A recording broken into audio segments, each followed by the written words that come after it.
ഇന്ന് പ്രത്യേകിച്ച് തിരക്കൊന്നുമില്ലാത്ത ദിവസാട്ടോ. ചെറിയ മഴ കഴിഞ്ഞപ്പോ തന്റെ പീലി ഉണക്കം വന്നായിരുന്നു കേട്ടോ. ഈ ക്യാമറ പൊക്കി പിടിച്ചപ്പോ മയില് തന്റെ പാട്ടിന് പോയിട്ടോ. ചുമ്മാ ഇരിക്കുമ്പോ ഞാൻ സാധനം ഉണ്ടാക്കാൻ വിചാരിച്ചേ. അപ്പൊ ഇന്ന് ഉണ്ടാക്കാൻ പോകുന്നത് ഞാനൊരു ബ്രെഡ് സാൻഡ്വിച്ച് ആണ്. ഇത് ഞാൻ ഉണ്ടാക്കുന്നുണ്ട്. അധികം സാധനങ്ങളൊന്നും വേണ്ടട്ടോ. വീട്ടിലുള്ളത് വെച്ച് ഒരു തട്ടിക്കുട്ടി പരിപാടി. ഇതിന് ഞാനൊരു പേരിട്ടതാണ്.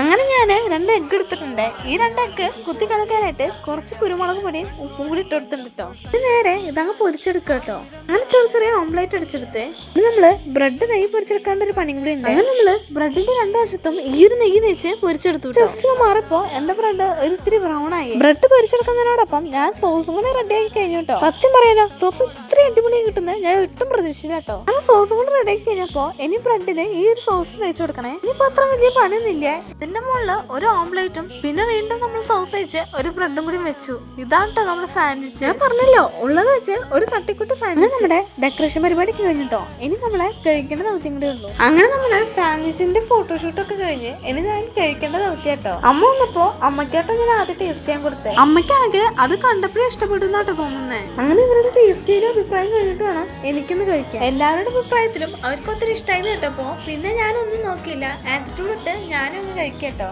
ഒന്നും പറയാനില്ല. എന്തായാലും ഈ ഒരു തട്ടിക്കൊണ്ട് സാൻഡ്വിച്ച് എനിക്കൊത്തിരി ഇഷ്ടമായിട്ടോ. അപ്പൊ ഇന്ന് ഇത്രയ്ക്കുള്ളൂ. ബാക്കി നാളെ.